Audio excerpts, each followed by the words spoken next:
शादी होने के बाद लड़कियों को मायके वालों की मदद करना ससुराल वालों को पसंद नहीं था।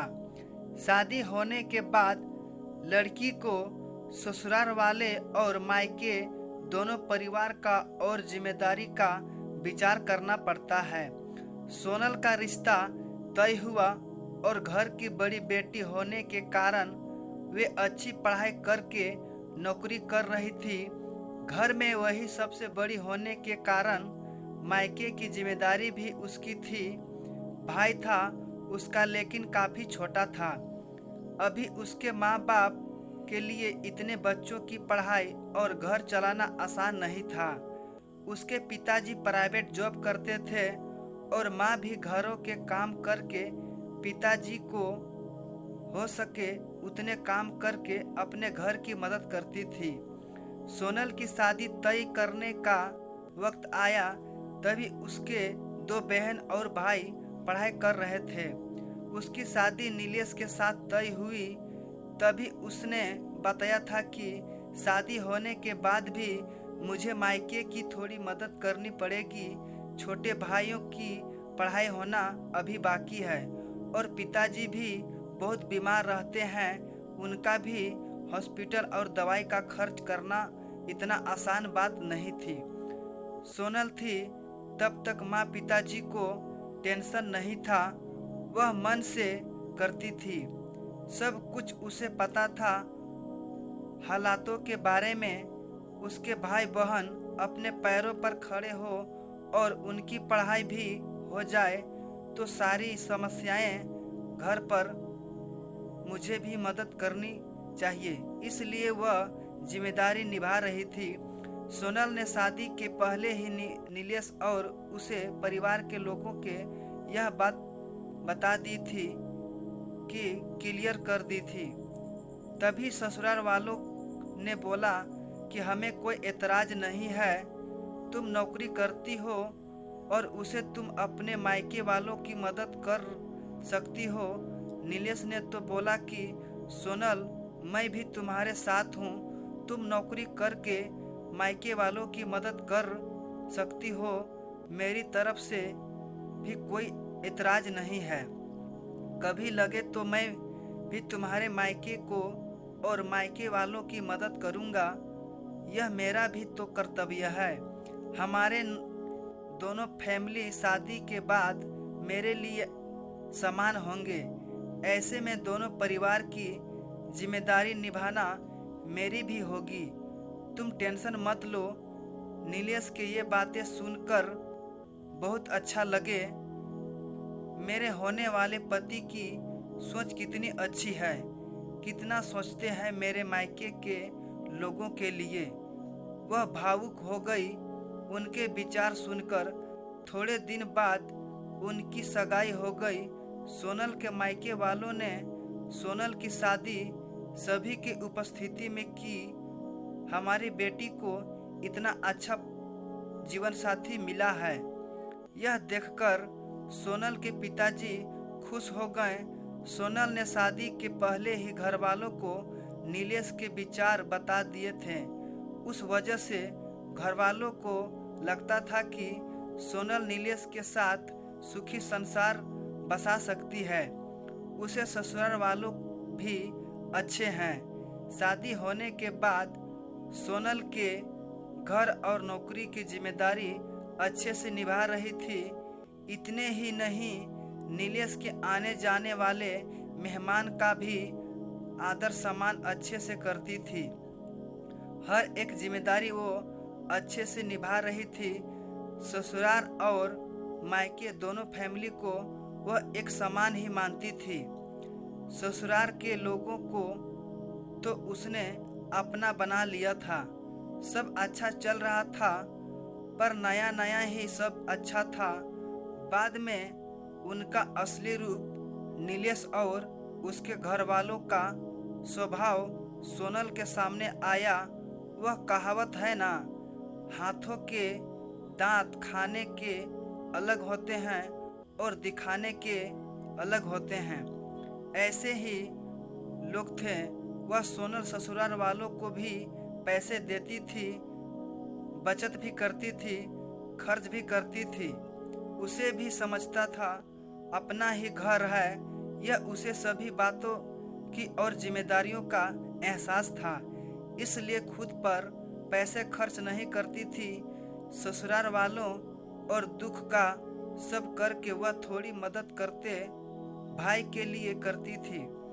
उनकी पढ़ाई चालू थी। पढ़ाई मतलब थोड़े पैसे तो चाहिए ही ना। पैर यह नीलेश को भी पसंद नहीं था और उनके मायके वालों को भी सोनल मदद करती थी, इसलिए नीलेश चिल्लाता था। ये वही आदमी था जिसने खुद से शादी से पहले बोला था कि वक्त आने पर मैं भी मदद करूंगा। उसकी मदद की अपेक्षा सोनल को नहीं थी। उसको कभी भी आसान बोला ही नहीं, पैसे भी मांगे नहीं।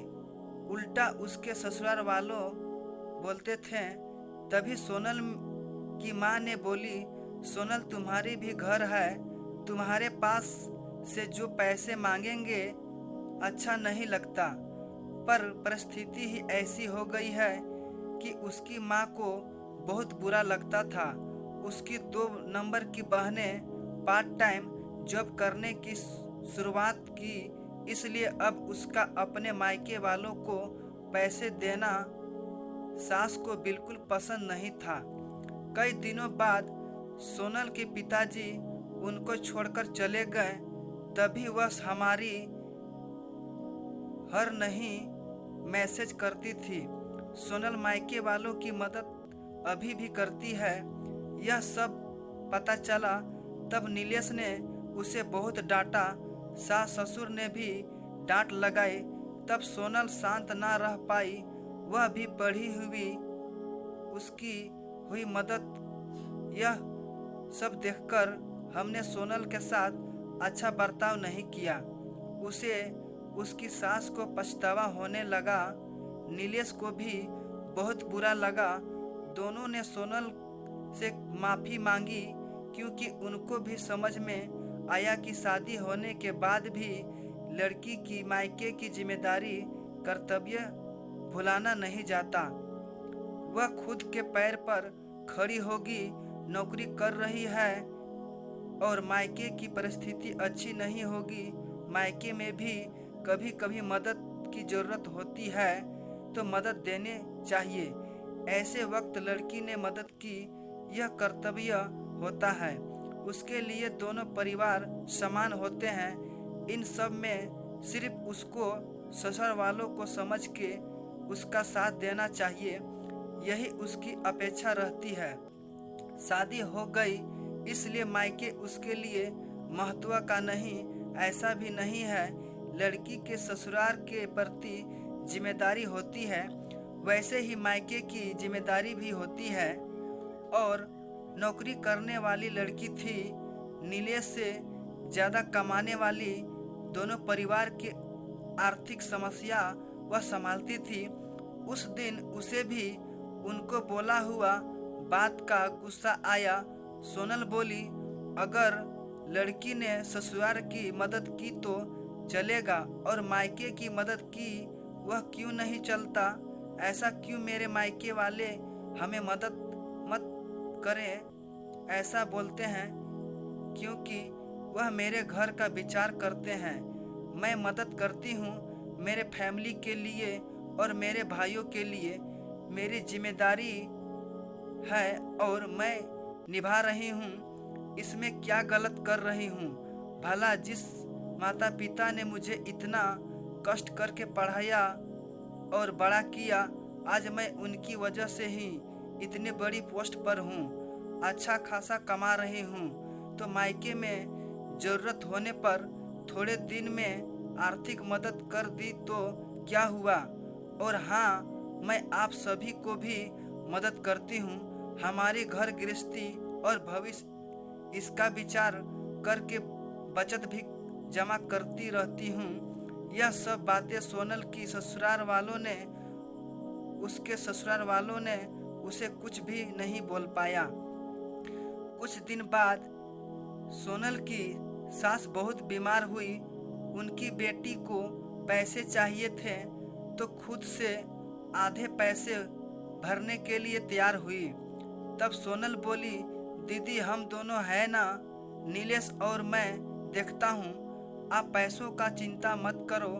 नहीं भाभी, मेरा भी कर्तव्य है, माँ है वह मेरी माँ बाप के लिए लड़का और लड़की दोनों ही समान होते हैं, दोनों को साथ में बड़ा करते हैं, पढ़ाई और उनकी ही वजह से पूरी होती है। तो ऐसे वक्त में मायके में लड़की की मदद की तो क्या होगा, जॉब करती हूँ, मेरी भी सेविंग है। अर्थ सोनल भी ऐसे ही विचार की थी। अपनी बहन की बातें सुनकर नीलेश और उसके माँ बाप का सिर शर्म से झुक गया। वह बोली, शादी होने के बाद भी मायका लड़की के लिए पराई नहीं होती। लड़की ने कभी तो मायके के भी जिम्मेदारी ली या अपने माता पिता के लिए कुछ किया तो कुछ बिगड़ नहीं जाता। यह बात सोनल कितने दिन से बोल रही थी, तभी उसके सास को ये बात अच्छी नहीं लगती थी। यही बात बेटी ने बोली और सोनल को बहुत अच्छा लगा।